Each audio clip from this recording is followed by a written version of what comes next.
জয়গুরু বলো, জয়গুরু বলো, জয়গুরু।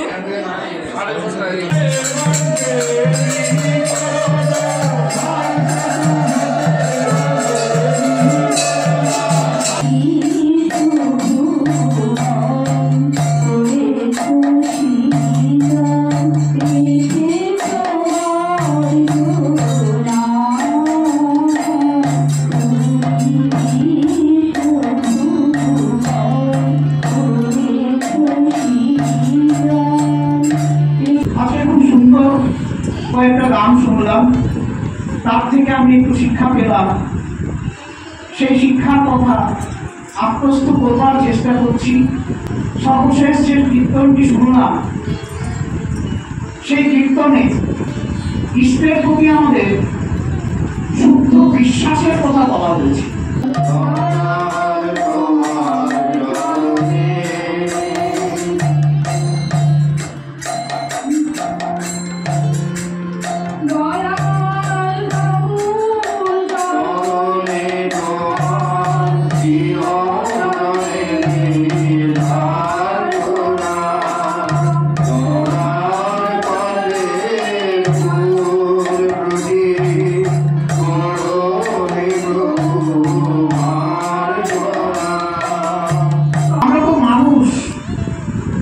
আমরা সবসময় বিশ্বাস অবিশ্বাসের দোলাচলে ভুগি। এই দোলাচলের মধ্যে দিয়ে সেই পরম পুরুষের কৃপা এমনভাবে আমাদের উপর বর্ষিত হয়, তখন আমাদের অন্তরের সেই ভক্তি জাগ্রত হয়ে ওঠে, বিশ্বাস আরো দৃঢ় হয়।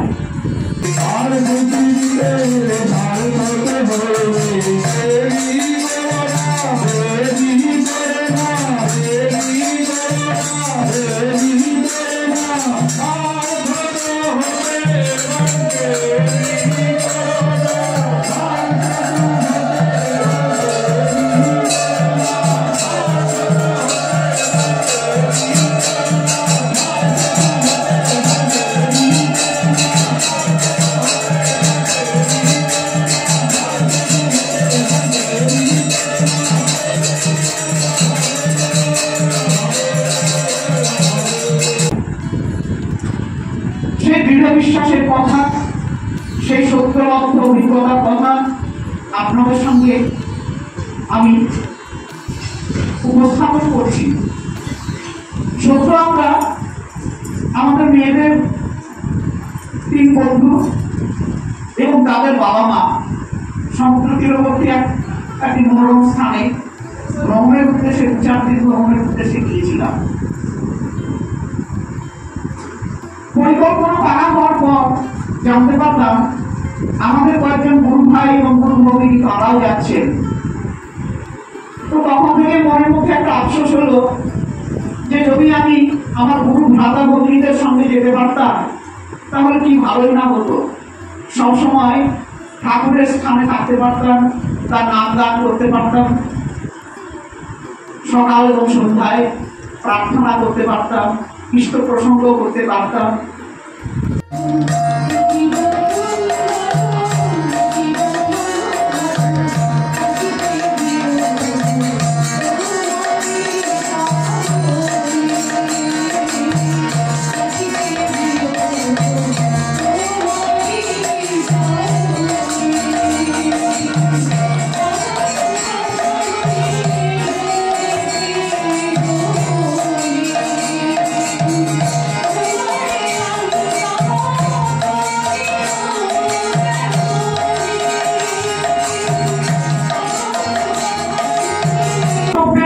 কর্তব্যের খাতিরে যে পরিকল্পনা করা হয়েছে তার থেকে তো বেরিয়ে আসতে পারি না আমরা মানুষ, সে কারণে তবুও মনে মনে পরিকল্পনা করলাম যে যখন যাচ্ছি তখন তাদের সঙ্গে দেখা করে আমি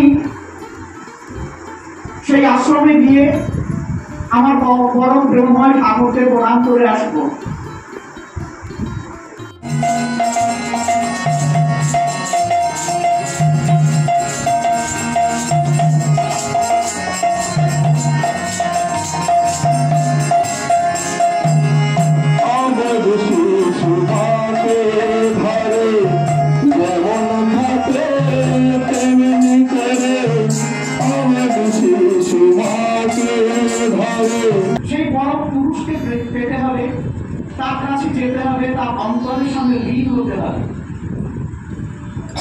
চাই তার, আমার মুখ দিয়ে তার কথা বলতে হবে, আমার পা দিয়ে তার দিকে আমাকে এগিয়ে যেতে হবে, আমার কান দিয়ে তার স্মৃতির যে বাণীগুলো, সেই বাণীগুলো আমাকে শ্রবণ করে তার প্রতি আমার শুদ্ধা ভক্তিকে জাগ্রত করতে হবে।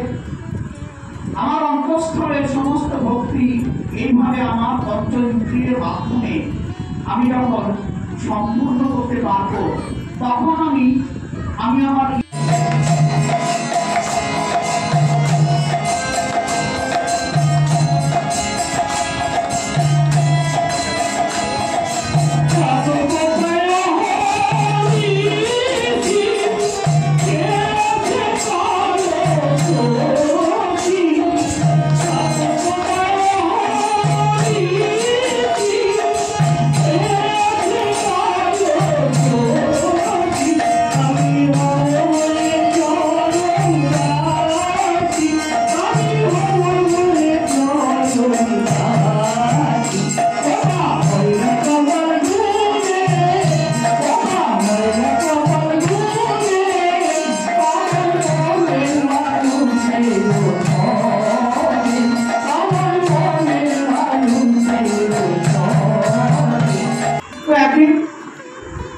ভোরবেলায় প্রার্থনার জন্য যাব।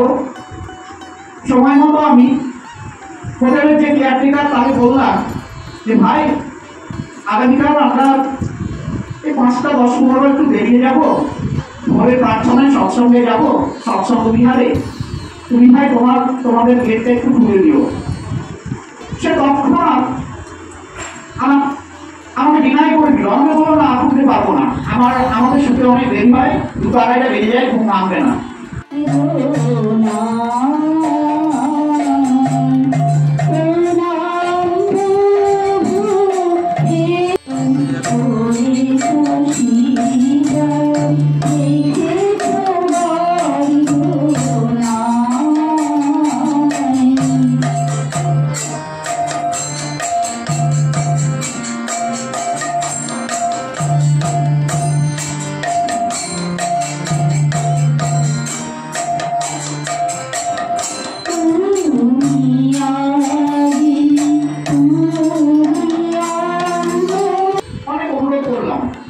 ঠিক আছে, দেখা যাবে, আপনি যদি ফোন করেন, যদি ঘুম ভাঙে তাহলে খুলে দেবো, আর নইলে কিন্তু আমরা 6টার আগে খুলি না।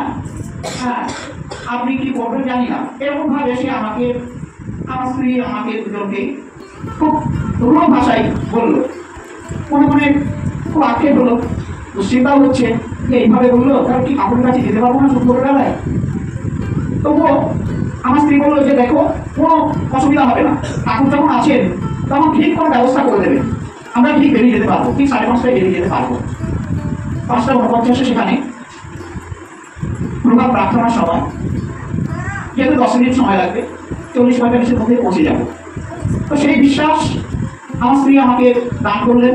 তবু মনের মধ্যে দোয়া জল নিয়ে আমরা শ্রদ্ধা গ্রহণ করলাম। সময় মতো ঘুমো ভাঙলো, প্রস্তুত হলাম স্নান টান করে। তারপর ঠিক 5:20 ফোন করলাম সেই কেয়ারটেকারকে, বললো দাদা, আমরা 4:45টার সময় খুলে দিয়েছি, 4:30টার সময় একজন ভোটার এসে হাজির, সেই থেকে খোলা আছে, আমরা জেগে আছি, আপনারা চলে আসুন।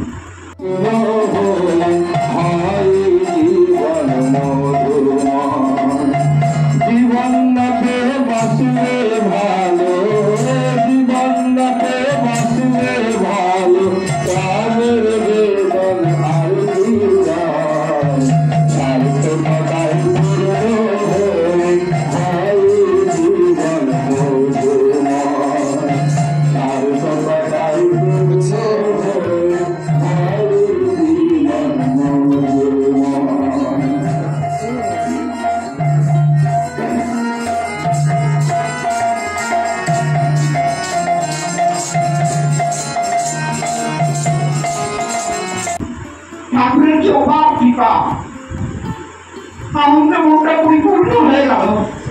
আমরা গেলাম সেখানে, প্রার্থনা করলাম, ভক্তি অশ্রুতে আমার মনের অর্থদান করলাম, আর বিশ্বাস জন্মালো যে হ্যাঁ, যে আমরা সমস্ত ইন্দ্রিয় নিয়ে যদি তার কাছে যেতে পারি, তাহলে তিনি আমার অন্তরে আসেন, আমার সঙ্গে মিশে যান, আমরাও তার সঙ্গে মিশে যাই।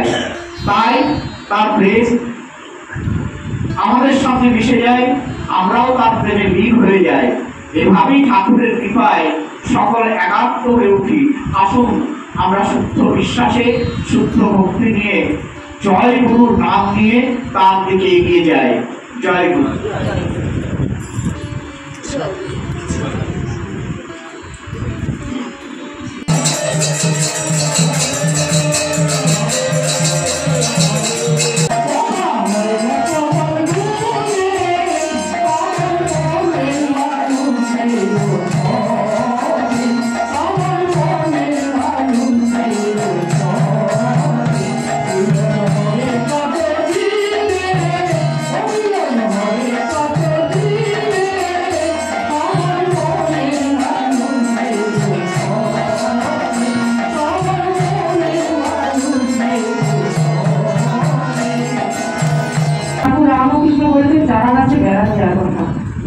আমরা ছোটদের বলি যখন আমরা যে টিভি অফিসে যাই, তখন আচার্যদের বাচ্চা আমাদের যেটা প্রথম কাজ হচ্ছে টিভি অফ করছে করার কথা।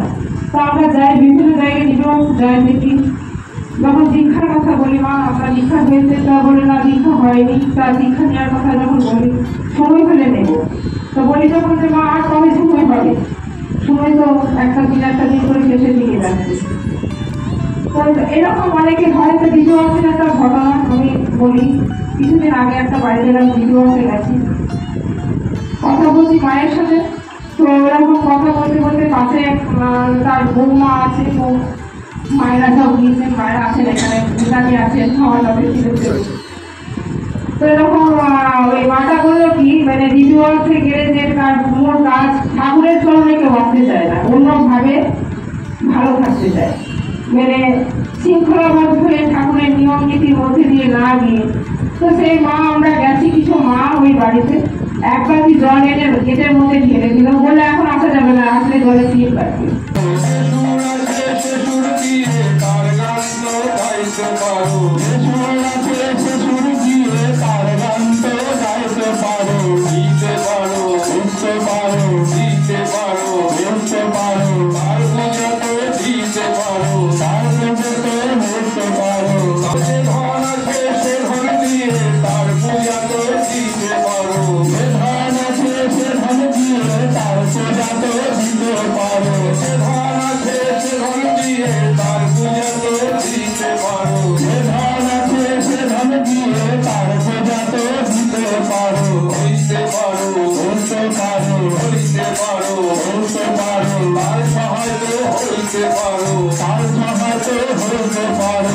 আমরা সংসার করছি, ঠাকুরকে ধরে আমরা কি পেয়েছি, আমরা ঠাকুরকে ধরে আজকে আমার মেয়েটা কিভাবে বিয়ে দেবো, আমার বাড়িতে আমার যে ছেলেটা আছে বৌমাটাকে কিভাবে নিয়ে আসবো, এগুলো আমরা যদি মারা একদিন করে মেয়েকে ছেলেকে তাদের মতো করে ঠাকুরের মধ্যে ধরিয়ে দিই, তাহলে কিন্তু সে খুব সুন্দরভাবে সংসার করতে পারবে। প্রত্যেকটা স্টেপ তার মা বলে দেবে যে তোমার শ্বশুর বাড়িতে এটা মন হলে এটা কি করা যায়।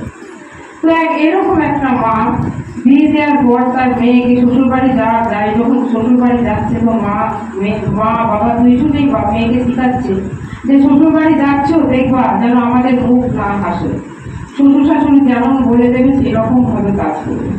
তো যাওয়ার পর দিন থেকে দেখে মেয়ে শ্বশুর শাশুড়ির সাথে অমনি তার যা অভ্যাস ঝগড়া করা, মা বাবাকে দেখে অভ্যস্ত হয়েছে সেইভাবে। শ্বশুর মশাই ফুলসজ্জার পর তিনি মাকে ডেকে ওরকম বলছে যে আপনার মেয়ে এরকম বাড়িতে অশান্তি করছে, তো আপনি আসুন।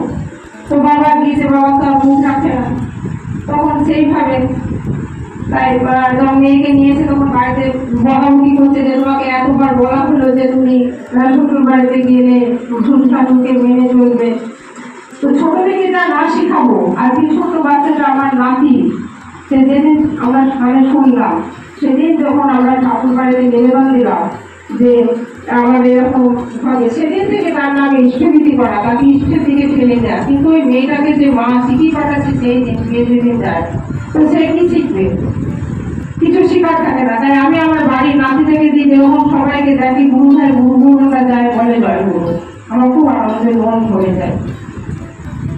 যখন যেটুকু প্রার্থনা করার প্রার্থনায় বসে মায়ের সাথে বসে মেয়েও সেইভাবে শিখাচ্ছে, আমরাও ঠাকুরের যতটুকু শিক্ষা শিখেছি।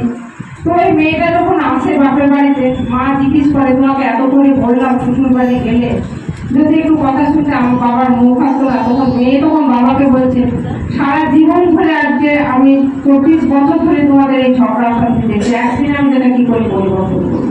তা একদিনে তো পরিবর্তন করার নয়, যেদিন থেকে পরিবর্তন করা সেদিন থেকেই পরিবর্তন করতে হয়। তাই রামকৃষ্ণদেব বলছেন চারা গাছে বেড়া দেওয়ার কথা। ছোট থেকে একটা বাচ্চাকে যদি মায়েরা ঠাকুরের দিকে নিয়ে চলে যায় তো সেইভাবে সে মানুষ হবে। কিন্তু আমার গলাগুলো কি এলোমেলো হচ্ছে, আমার গলা উদ্দেশ্য নয়। জয়গুরু সকলের মঙ্গল কামনা করি, যে উদ্দেশ্যে আজকে সৎসঙ্গ দেওয়া হয়েছে সেই পরিবারের মঙ্গল কামনা করি, যারা উপস্থিত আছেন সেই সকলের মঙ্গল কামনা করি। জয়।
लोहारकादा केंद्र मंदिरे एखाने आज के सत्संगेर अनुष्ठान छिलो ठाकुर मंगल चंद्रेर तो सेटा आपनादेरके किछुटा देखालाम। बिष्णुदेव खूब सुंदर सुंदर गान गाइलेन এবং বেশ কিছু সুন্দর সুন্দর ঠাকুরের ব্যাপারে বক্তৃতা দিলেন, সেগুলো আপনাদেরকে শোনালাম। কেমন লাগলো একটু কমেন্ট করে বলবেন, ভালো লাগলে আমার চ্যানেলটাকে একটু লাইক শেয়ার সাবস্ক্রাইব করে এগিয়ে দিবেন। নেক্সট দিন এরকম টাইপের ভিডিও নিয়ে আমি খুব তাড়াতাড়ি আমার চ্যানেলের মধ্যে আসছি। ওকে, টাটা। देव की सात संगा की सात संगा की सात संगा की वंदे पुरुषोत्तम वंदे पुरुषोत्तम वंदे आर्दो किसे वंदे मातृवर्ण वंदे ओम कृष्ण देवता वंदे ओम कृष्ण देवता वंदे पुरुषोत्तम वंदे पुरुषोत्तम वंदे पुरुषोत्तम वंदे पुरुषोत्तम वंदे पुरुषोत्तम वंदे प्रेम ऐसी सिखा करुण चंद्र जी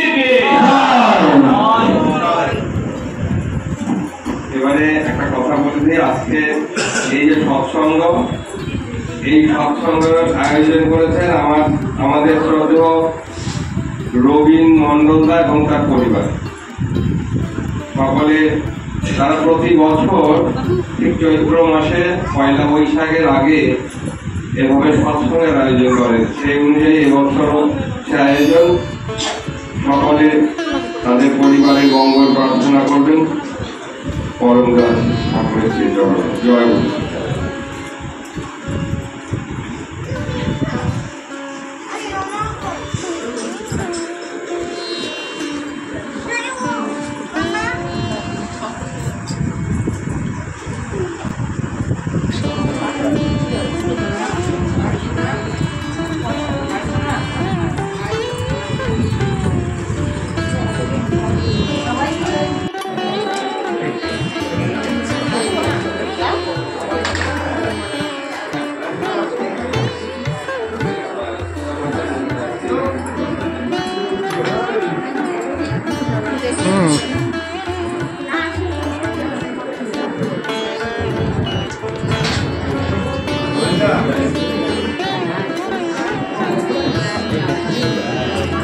সুন্দর অনুষ্ঠান দেখলাম, জানতামই না এত সুন্দর একটা অনুষ্ঠান।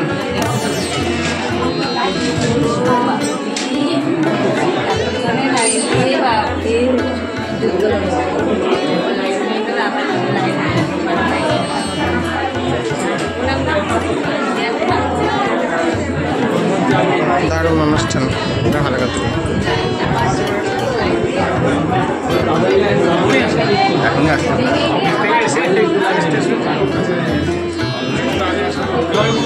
জয় গুরু, জয় গুরু। খুব সুন্দর গান শুনলাম, গানটা খুব ভালো লাগলো আপনার।